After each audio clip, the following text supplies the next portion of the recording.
Hey everybody, this is System Effect here with an introductory look at the Sawbones healer, that is the healing spec for the Scoundrel class. I'm going to be doing more videos for the Scoundrel healer, but right now I just want to give a kind of basic overview of the class and the abilities for anyone who is interested in healing with a Scoundrel but would like some more information. The information here can also be used if you're rolling an Imperial Agent Operative using the medicine tree.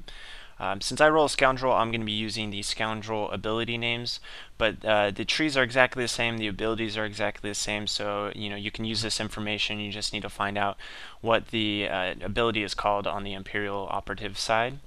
One thing to keep in mind if you're going to roll a Scoundrel or an Operative is that the energy regens at a non-linear rate, which means when you have higher energy it's going to regen fast, and when you have low energy it's going to regen really slow.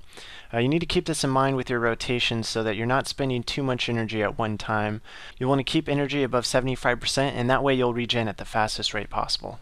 Before we look at the abilities themselves, I just want to take a moment and talk about Upper Hand, or Tactical Advantage if you're playing an Agent Operative. Upper Hand is a buff that you receive anytime you defeat an enemy, use Blaster Whip on an enemy, or use Shoot First, which is going to be your in-stealth backstab that you'll get in later levels. You can have up to 2 charges of Upper Hand on at one time, and each charge is going to give you a 2% boost in damage. More importantly for a healer though, Upper Hand is required for a few of our heals, which we'll get to in a moment. The first heal you receive is Underworld Medicine, which you'll get at level 10 once you train to become a Scoundrel. And this is going to be your bread and butter heal. It is a 2-second cast time, untalented, and has no cooldown. At level 12 you'll receive Diagnostic Scan, which is a channeled heal over time. The amount it heals for is very minimal, but it does not cost energy, so early on you're going to use it in your rotation to give yourself a chance to regain energy. You're mostly going to use this in the longer battles that take place in PvE. In PvP it just doesn't heal enough to be worthwhile. At level 14 you'll get Pack, which has a 1-second cast time and heals for a bit less than Underworld Medicine. Pack is the first heal you get that requires and consumes a charge of Upper Hand. These 3 abilities are the base heals which all Scoundrels will get. The other healing abilities are only available through spec'ing in the Sawbones tree, which we're going to take a look at right now. If you're watching this video, I'm going to assume that you're somewhat familiar with the Sawbones tree, so I'm not going to cover all the talents available, just a few of the important ones that you're going to want to keep a lookout for. The first important talent you're going to want to take a look at is Exploratory Surgery. What it's going to do is lower the cast time on Underworld Medicine by half a second, but more importantly it's going to grant you a charge of Upper Hand each time you cast Underworld Medicine. What this will allow you to do is cast a Pack immediately after casting an Underworld Medicine. You can chain these two together, although if you don't throw in a Diagnostic Scan or at least take a break, you're going to run out of energy. If you put all your points in the Sawbones tree, at level 20 you'll be able to train in Slow Release Medpack. This is an instant cast heal over time that stacks up to 2 times on a friendly player. An important thing to keep in mind while using Slow Release Medpack is that both charges will share the same timer. This means they can both be refreshed by a single recast, making it more efficient energy-wise to keep both charges refreshed rather than letting them drop off and recasting it twice.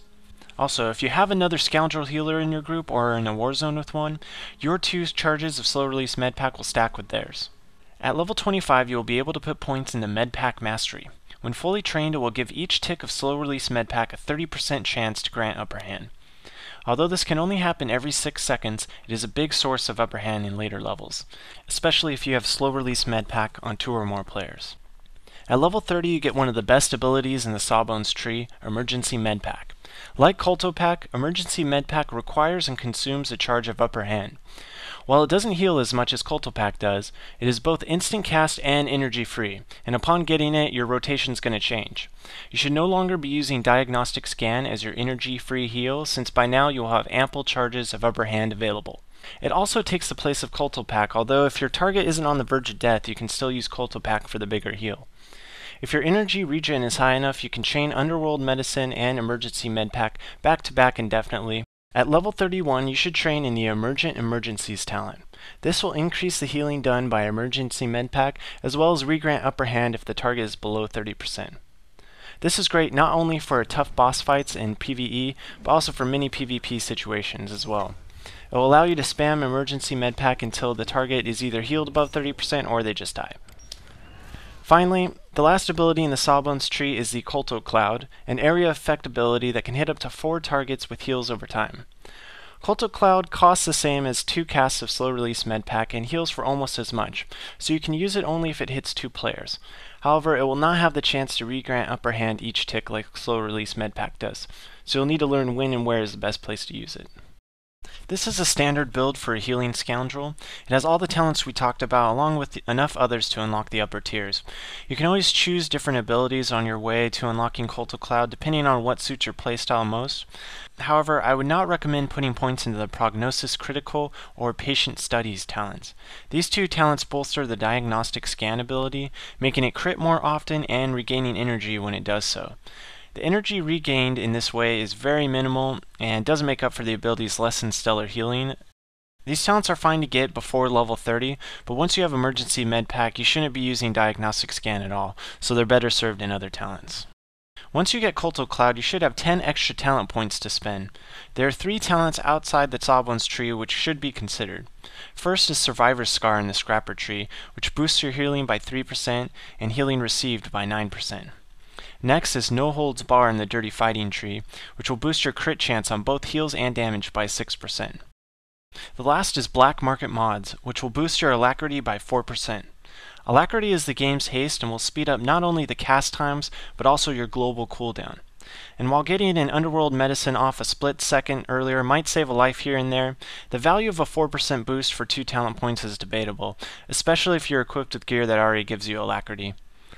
The 2 extra points can be used anywhere you see fit. In this build, I put the last 2 in Dirty Escape, which will come in handy during PvP fighting when I need to escape from an enemy. This is a well-rounded build that will perform well in both PvE and PvP situations. However, if you're looking to PvP more, consider a hybrid build like this one. This build forgoes the top 2 tiers of the Sawbones tree, including Colto Cloud, in order to grab some of the damage and stealth talents off the Scrapper tree. I found that without Colto Cloud, I was still able to heal effectively in war zones, while also increasing my damage and ability to finish off low health enemies. You can tinker around with the builds and find one that fits your playstyle best. You might favor the damage over time talents of the Dirty Fighting tree over the burst damage and stealth boost in the Scrapper tree. It all depends on what your personal playstyle favors. I would play what you feel comfortable with, what seems fun to you, and not really base it on what seems to be doing well at the moment. Since it's so early in the game, things are likely to change for class balance reasons. So don't worry about what seems strong at the moment because it's likely to get changed. Later on I'll be posting more guides to the healing with the Scoundrel. I'll mostly be focusing on PvP healing and certain strategies for the different war zones. If you have any suggestions for tutorials, even this one, or any questions, go ahead and put them in the comments and I'll do my best to answer them. Thanks for watching, I hope it was informative, and we'll see you next time.